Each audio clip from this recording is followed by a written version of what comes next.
Yeah, welcome back again. Going to continue on. Some of these lectures are broken up into various spots for various reasons. We're on to now the establishment of the various colonies in Virginia. Let me ask the question. Number 6 on the list of the questions is, in 1650, how many blacks were in Virginia? And what percentage had this grown to in 1700? That question comes exactly out of the textbook on page 33. The textbook on page 33 says a Dutch warship in 1619 appeared off Jamestown and sold some 20 Africans. However, this does not reveal whether they were purchased as slaves or as servants committed to limited years of servitude. It also says, however, it transpired this simple commercial transaction planted the seeds of the North American slave system. That is accurate in one sense. However, in another sense, it's not accurate because the seeds of the American plantation system and possibly the slave system, in a sense, came from the servitude system. You had people that would come as indebted servants. They would purchase themselves as slaves to come for a period of 7 years to come to the New World. In those 7 years, they basically had no rights. They were slaves. However, at the end of that 7 years, there was an end of the time that their time period did end. But what happened was very rapidly, the Virginians found, why, if we could pass a law or two that allows us to make up something against some of our servants, we could double their length of time in labor. Why, if they're here for 14 years instead of 7, that's 7 extra years worth of labor. That's a great thing for us. What you had was, and there's a great book on this, American Slavery, American Freedom. What you had basically was, for most of the first century, a system of white slavery, indebted servitude and indebted servants that came to the New World due to the massive population expanse in England, due to the lack of opportunities, who willingly sold themselves into slavery, or sometimes were shanghaied by individuals who sold them into slavery. To this indebted servitude, they were brought to the New World in Virginia. I'm talking about the southern colonies, and they then labored for a period of time. That includes women, that includes men, often men, but there was women. And just like any other slavery, there's the various cases of abuse, of beatings, of whippings, of impregnation. That all happened with the white slavery first. And I refer to that white slavery, I'm not talking about race, I'm talking about more of an ethnicity of people. You had the Africans coming and being sold by the Dutch there in 1619, the book says. And one of the reasons that slavery did not take off in Virginia very rapidly at the beginning was whites, and English people, when I refer to white here, died out a lot quicker. Many of them did not last through the 7 years. In fact, the death rate was far higher for Caucasian people of Caucasian descent than it was for African American descent. Thus, African Americans, which became African Americans, and I'm reading from a book here, yet blacks were too costly for most of the hard-pitched white colonists to acquire. That is because the death rate for indebted servitudes from England was far higher than the death rate for slaves that they could have bought from the Dutch or the Portuguese, etc. That in the slave trade. In 1650, Virginia counted but 300 blacks, although by the end of the century, blacks, most of them enslaved, made up approximately 14% of the colony's population. So you see in that second 50 years, there was a very rapid rise in the amount of slavery. However, at the end of at the beginning of 1700, there was only 14% of the colony's population. In the first 100 years, when the colony was built, it was built on the backs of slavery, but it was not necessarily built on the backs of racism. That's a very important differentiation to make. However, at this point, I want to remind you, I am trying to share the facts on this. I do not want to offend anyone and put down or lessen anyone's suffering. The suffering of the people, especially the African American community, in the early days of slavery in Virginia and throughout the rest of the world, but especially in Virginia at this time period, was rather horrific. And we need to really and truly ask ourselves, what would we have done if we had been in there? How could we have done that?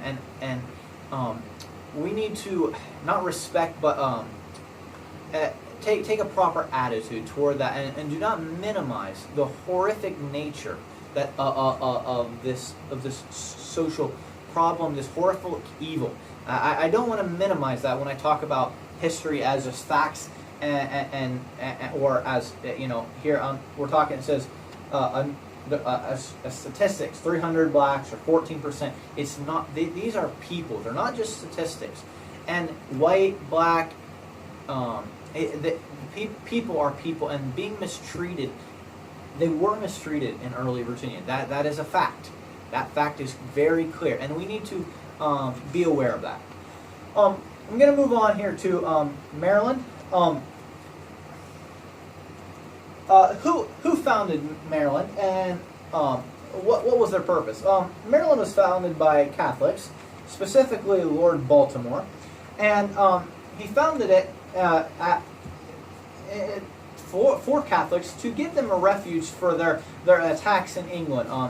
England became Protestant, therefore Catholicism was not accepted. Now you will note, nowhere in the world was there such a concept of religious freedom.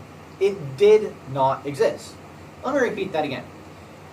Religious freedom did not exist anywhere in the world at this time. This is a brand new concept, okay? When I say a brand new concept, I'm not saying there was not little areas here and there in Europe that people live peacefully. No.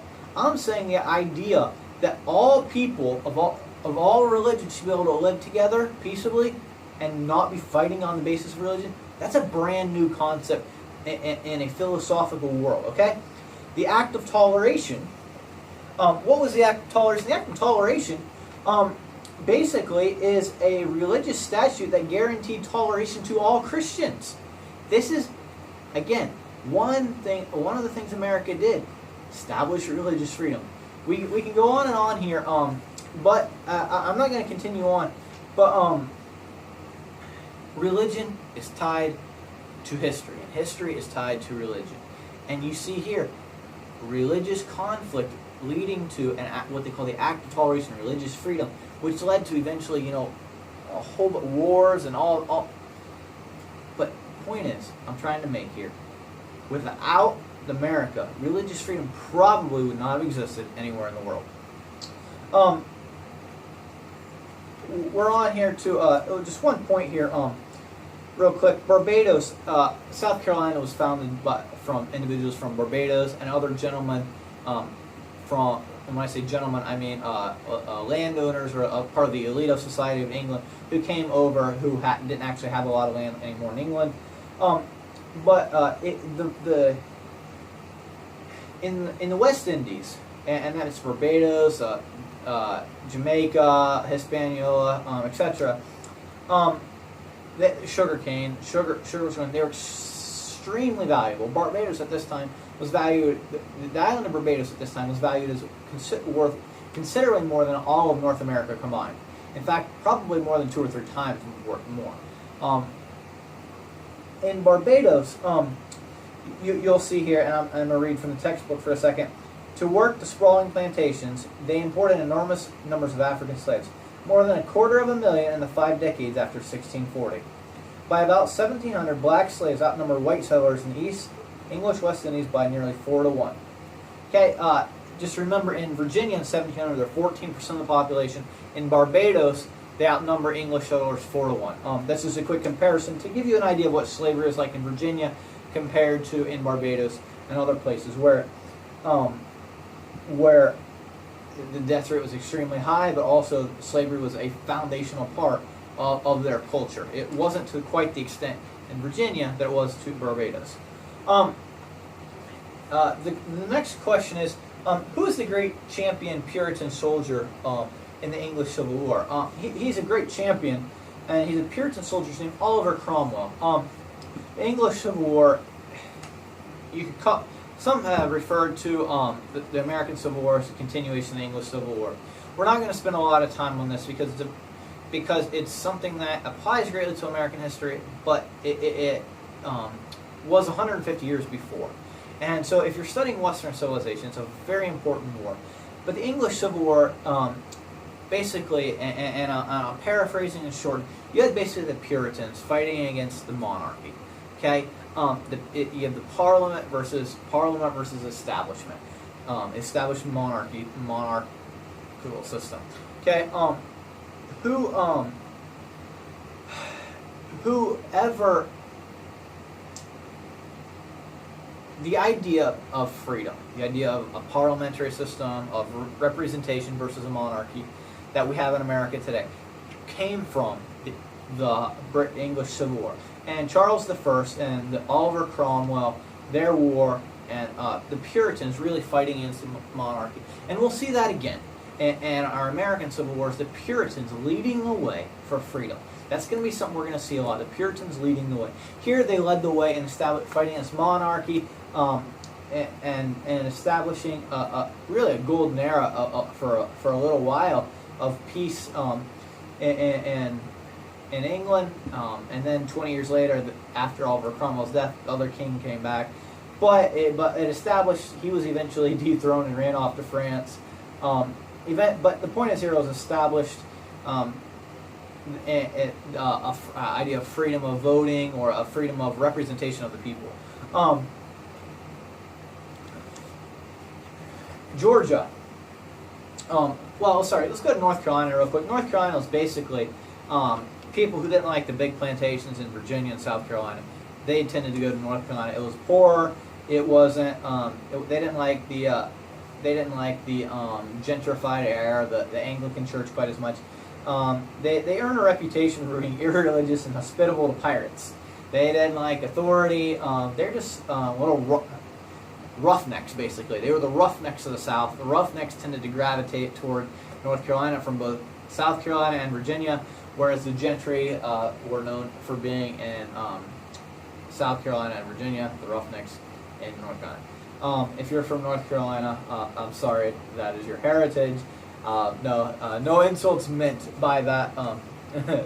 Again, no insults meant by that. Just that actually is how it developed.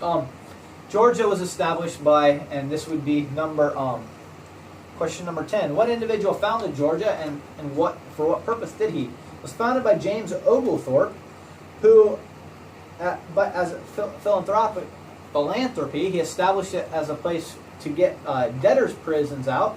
A lot of people that were in prison in Europe, it was because they couldn't pay their debts. There was orphanages, poorhouses, etc. And he established the colony of Georgia as a place for these people who had no hope to go. It was a social welfare program in a sense. And England liked the idea because it allowed them to give them a buffer zone and protection against Spanish Florida and the South. But that's why it was granted to James Oglethorpe. It was planted. There was moral reasons behind it. But if a social program designed to help people and improve people. All Christian worshipers there, except Catholics, enjoyed religious toleration, and it was also a place where a lot of missionaries went, including young John Wesley. We're going to end chapter 2 here. Chapter 3 is on settling the northern colonies, and we'll go to there. Thank you for watching these lectures. I know they're a bit piecemeal, and some of the video may not be in perfectly or whatever, but I thank you for watching these lectures. Have a great day.